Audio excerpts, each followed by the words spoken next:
చాలా అద్భుతంగా ఉంది. వదిలేస్తే మొత్తం తినేస్తాను, నా సరదా తీరేంత వరకు కొంచెం ఇంకొక తిని వదులుతాను. కానీ చాలా బాగుంది. కానీ ఎంత తిక్కుగా ఉంది మీ ఇక్కడ, సో నైస్. ఆంధ్రప్రదేశ్ రాజకీయాల విషయానికి వస్తే వైఎస్ఆర్ కాంగ్రెస్ పార్టీపై మాజీ ముఖ్యమంత్రి వైఎస్ జగన్మోహన్ రెడ్డిపై ప్రతిరోజు కూడా ముఖ్యమంత్రి చంద్రబాబు నాయుడు విమర్శలు చేస్తూనే ఉన్నారు సార్. వ్యక్తిగతంగా కూడా టార్గెట్ చేస్తూ ఉన్నారు. వైసీపీ వాళ్ళు చీడ పురుగులు, రాజకీయ చీడ పురుగులు అని కామెంట్ చేశారు. అంతకుముందు పారిశ్రామికవేత్తలకు ఇచ్చిన హామీలో ఆ భూతం మళ్ళీ రాదు అని చెప్పారు. అంటే జగన్మోహన్ రెడ్డిని భూతంతో పోల్చారు. అండ్ ఫేక్ ఫెలోస్ అని కూడా అన్నారు సార్ రీసెంట్గా. ఎందుకు ప్రతిరోజు చంద్రబాబు నాయుడు జగన్ని టార్గెట్ చేస్తూ ఉన్నారు? ఈ టార్గెట్ జగన్ అనే వ్యూహం తెలుగుదేశం పార్టీకి రాజకీయంగా కలిసి వస్తుందా అంటే ఏం చెప్తారు సార్? జగనే ప్రధాన ప్రత్యర్థి అయినప్పుడు ఆయన టార్గెట్ చేయకపోతే మిమ్మల్ని టార్గెట్ చేస్తారా, నన్ను టార్గెట్ చేస్తారా? మీరు ఈ చంద్రబాబు నాయుడుకి ఆయనే ప్రధాన ప్రత్యర్థి కనుక ఆయన ఖచ్చితంగా టార్గెట్ చేస్తారు. ఆ మాటకి వస్తే జగన్మోహన్ రెడ్డి ముఖ్యమంత్రిగా ఉన్నప్పుడు ప్రతిరోజు చంద్రబాబు నాయుడిని టార్గెట్ చేశారు కదా. ఇంకెవరిని టార్గెట్? చంద్రబాబు నాయుడు, పవన్ కళ్యాణ్ ఇద్దరిని టార్గెట్ చేశారు కదా.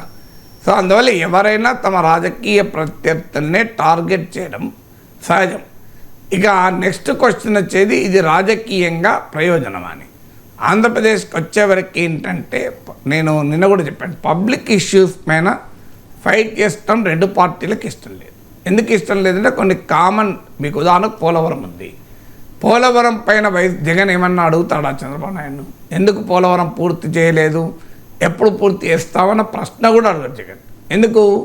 అది అడిగితే వెంటనే ఆయన మీద ఏం ప్రశ్న వస్తుంది, మరి 5 ఏళ్ళు నువ్వు ఎందుకు ఆపావు, నువ్వేం చేసావు 5 ఏళ్ళు, పోలవరం పైన 5 ఏళ్ళు ఏం చేసావు చెప్పాలి కదా అని అడుగుతారు. అందుకే జగన్ పోలవరం పైన అడగడు. అమరావతి పైన జగన్ అడగడు. ఎందుకు అడగడు? అమరావతిని ధ్వంసం చేసింది నువ్వే కదా అని విమర్శ వస్తుంది. సో అందువల్ల జగన్మోహన్ రెడ్డి పథకాలు అమలు చేయలేదని చంద్రబాబు నాయుడు అడగడు. ఎందుకంటే జగన్మోహన్ రెడ్డి పథకాలను ఎదుర్కోవడానికి సూపర్ 6 పెట్టారు కదా. సో ఆ ప్రత్యేక హోదా ఇద్దరు అడగరు. ఎందుకంటే ఇద్దరు అడిగినా మళ్ళీ మోడీకి కోపం వస్తుంది కనుక. విశాఖ స్టీల్ ప్లాంట్ పైన ఇద్దరు అడగరు, ఎందుకంటే మోడీకి కోపం వస్తుంది కనుక. సో అందువల్ల ఇద్దరి మధ్య అడగటానికి పబ్లిక్ ఇష్యూస్ స్పేస్ తగ్గిపోయింది. అందుకే ఒకరినొకరు తీవ్రమైన భాషలో మాట్లాడుకోవడం అనేది ఒక రాజకీయ ఆనవాయితీగా ఆంధ్రప్రదేశ్లో మారింది. అది ఇవాళ కొత్తగా మొదలైంది కాదు. ఇది ఎంతవరకు ఉపయోగపడుతుంది? లా ఆఫ్ డిమినిషింగ్ రిటర్న్స్ అంటారు ఎకనామిక్స్లో. అంటే ఒక దశ దాటితే ఒకే అంశం పైన నీకు రేట్ ఆఫ్ రిటర్న్ తగ్గిపోతుంది. ఇప్పుడు మీరు ఏదైనా ఒక అంశము ఫస్ట్ టైం చెప్పారనుకోండి, మీకు చాలా ఇంట్రెస్టింగ్గా వింటారు. అది రెండోసారి రిపీట్ చేశారనుకోండి, కాస్త ఇంట్రెస్ట్ తగ్గుతుంది. మూడోసారి రిపీట్ చేశారనుకో, ఇంకా ఇంట్రెస్ట్ తగ్గుతుంది. నాలుగోసారి రిపీట్ చేశారనుకో, ఇంతకాలం ఎన్నిసార్లు చెప్తావా అని చికాకు పడతారు. ఇది సింపుల్ కదా, మన మానవ సహజం కదా. మీకు ఆకలితో ఉన్నప్పుడు మొదటి ఇడ్లీ చాలా టేస్టీగా ఉంటుంది, రెండో ఇడ్లీ టేస్ట్ తగ్గుతుంది, 6వ ఇడ్లీ 7వ ఇడ్లీ అంటే వామిటింగ్ అవుతుంది. 7 ఇడ్లీ అంటే కొంతమందికి ఇంట్రెస్టింగ్ ఉండొచ్చు, పోనీ 12వ ఇడ్లీ అనుకుందాం, వామిటింగ్ అవుతుందా కదా. సో ఏదైనా లా ఆఫ్ డిమినిషింగ్ రిటర్న్స్ అంటారు దీన్ని. అంటే నీకు మొదటి ఇడ్లీ ఇంట్రెస్టింగ్గా తిన్నావు కనుక, మొదటి స్వీట్ ఇంట్రెస్టింగ్గా తిన్నావు కనుక, మొదటి మిర్చి బజ్జీ ఇంట్రెస్ట్ తిన్నావు కనుక 12వదో 15వ మిర్చి బజ్జీ తినలేవు. ఇది కూడా హ్యూమన్ కన్జంప్షన్కి ఉండే క్యారెక్టర్ అది. సో ఇక్కడ కూడా రోజు చీడ పురుగులు, ఫేక్ ఫెలోసు, భూతాలు, ప్రేతాలు ఇలా రోజు అటాక్ చేస్తే ఒక 15 రోజులుగా సింగయ్య కారు కింద చంపాడు, సేమ్ వొకాబులరీ, సేమ్ అటాక్. ఇది ఎంత మేరకు పొలిటికల్ రిటర్న్స్ ఇస్తున్నది క్వశ్చనబుల్. ఎందుకంటే బియాండ్ అ పాయింట్ రాజకీయంగా అది కౌంటర్ ప్రొడక్టివ్ కూడా అయ్యే ప్రమాదం ఉంటుంది.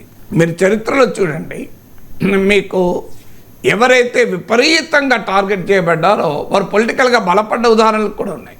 మీరు నరేంద్ర మోడీ, డొనాల్డ్ ట్రంప్, కేసీఆర్ ప్రత్యర్థులు విపరీతంగా అటాక్ చేశారు.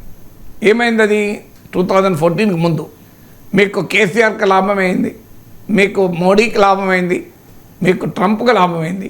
అంటే బియాండ్ ద పాయింట్ మీకు ఎప్పుడు కూడా ఒక వ్యక్తిని పదే టార్గెట్ చేస్తే ఆ వ్యక్తి పైన ఎక్కడో ఒక చోట సానుభూతి పెరిగే ప్రమాదం కూడా ఉంటుంది తెలుగుదేశానికి. ఎందుకంటే యూ మేడ్ మీ పాపులర్ అన్న సిద్ధాంతం వస్తుంది. యూ మేడ్ మీ పాపులర్ అంటే అతను ప్రజలు ఇగ్నోర్ చేస్తున్నా నువ్వు రోజు గుర్తు చేస్తూ జగన్ మళ్ళీ రాడంటావు. జగన్ మాట తీయకుండా చంద్రబాబు నాయుడు ఒకరోజు నిద్రపోలేడు. జగన్ లేడు, ఇక జగన్ ఎక్కడిది, 11 సీట్ల పరిమితమయ్యాడు. నెక్స్ట్ టైం అయితే ఒకటి కూడా రాదు, అసలు ఇక ఆ భూతం రాదు, భూస్థాపితం అయిపోయింది అని నేను చెప్తున్నా అంటారు. మళ్ళీ ఎవ్రీ డే జగన్ను తిట్టకుండా ఆ 2 ఛానల్లో, ఆ 2 పత్రికల్లో వార్తలు ఉండవు, చర్చలు ఉండవు. ఇక చంద్రబాబును తిట్టకుండా ఆ ఒక్క పత్రికలో, ఒక్క టీవీలో ఎలాగో వార్తలు ఉండవు. సో రోజు జగన్ నామస్మరణ లేకుండా, నా డౌట్ జగన్మోహన్ రెడ్డి గురించి వైఎస్ఆర్ కాంగ్రెస్ వాళ్ళు స్మరించే దానికన్నా చంద్రబాబు నాయుడు, లోకేష్లు స్మరించేదే చాలా ఎక్కువ కనబడుతుంది. పవన్ కళ్యాణ్ చాలా తెలివిగా తగ్గించాడు. మీరు గమనిస్తే పవన్ కళ్యాణ్ సందర్భం వచ్చినప్పుడు జగన్మోహన్ రెడ్డి అటాక్ చేస్తున్నాడు, చేయడం లేదని నేను అనడం లేదు. కానీ ప్రతిరోజు అదే కార్యక్రమంగా పెట్టుకొని ఇక రోజు జగన్మోహన్ రెడ్డి తిట్టే కార్యక్రమం పవన్ కళ్యాణ్ చేయడం లేదు తెలివిగా. సో ఆయన వ్యూహం కరెక్ట్ అది. ఎందుకంటే బియాండ్ ఎ పాయింట్ నీ పాలన ద్వారా ప్రజలే జగన్మోహన్ రెడ్డి చీదరించుకునేలా చేయాలి. చూడు చంద్రబాబు నాయుడు ఇంత అద్భుతంగా పాలిస్తున్నాడు, ఆ జగన్మోహన్ రెడ్డి ఎందుకు ఇలా చేశాడు అని ప్రజలు అనుకోవాలి. కానీ నిరంతరం జగన్మోహన్ రెడ్డి అన్యాయం చేశాడు, నేను చాలా బాగా చేస్తున్నాను, జగన్మోహన్ రెడ్డి అన్యాయం చేస్తాను, నేను చాలా బాగా చేస్తున్నాను అన్నావు అనుకోండి, చాలా బాగా చేస్తున్నారన్న అభిప్రాయం ఉన్నవారు కూడా ఇన్నిసార్లు చెప్పుకుంటాను ఏం చేసిండయ్యా అంటాను ఒక దశ వస్తే. సో అందువల్ల నీకు ఎప్పుడు కూడా అంత నేనున్నాను, నేనేం మాట్లాడకపోతే మీరే అంటారు నాగేశ్వర సారు ప్రపంచ పరిణామాలు చర్చించాడు, జాతీయ పరిణామాలు చర్చించాడు, రాష్ట్ర రాజకీయాలు చర్చించారు, నాగేశ్వర్ గారు చాలా విషయాలు మాట్లాడతాడు, చాలా విషయాలు తెలుసు అంటారు. నేనే అన్నాను అనుకో, నాకు చాలా విషయాలు తెలుసు రవిశంకర్, నాకు తెలిసినంతగా ఎవరికి ఇది లేదని అనుకోండి. మొదటిసారి వింటారు, 4వసారి ఇది పిచ్చి పట్టిందంటారు నన్నే.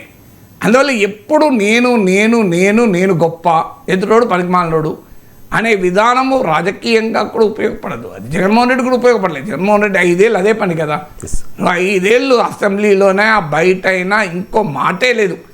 ఆయనకు తానా అంటే తందానలాగా ఇతరులు. మీరు ప్రతిరోజు ఒకవేళ ఏదైనా ఒకరోజు జగన్మోహన్ రెడ్డి మిస్ అయితే అంబటి రాంబాబు, మీ కొడాలి నాని, పేర్ని నాని వీళ్ళు అనుకోరు. ఇక అసలు ప్రతిరోజు లేపడికి వేరేది ఏం లేదు. అసెంబ్లీలో ఆఖరికి చంద్రబాబు నాయుడు సతీమణిని కూడా ప్రస్తావిస్తూ నీచంగా మాట్లాడిన సందర్భం చూశారు, ప్రదర్శించారు అది. అందువల్ల రాజకీయాలు నీ పాలన పాజిటివ్గా, పాలన గనక పాజిటివ్గా రాడికల్లీ డిఫరెంట్ ఉంటే ప్రజలే చరిత్రలో కాలగర్భంలో ప్రత్యర్థులు కలిపేస్తారు. సో దానిపైన ఫోకస్ చేయడం ఉపయోగం తప్ప 11 సీట్ల పరిమితమైన జగన్ను నిరంతరం ప్రజల్లో ఉంచే పని చంద్రబాబు నాయుడే చేస్తున్నాడు కదా.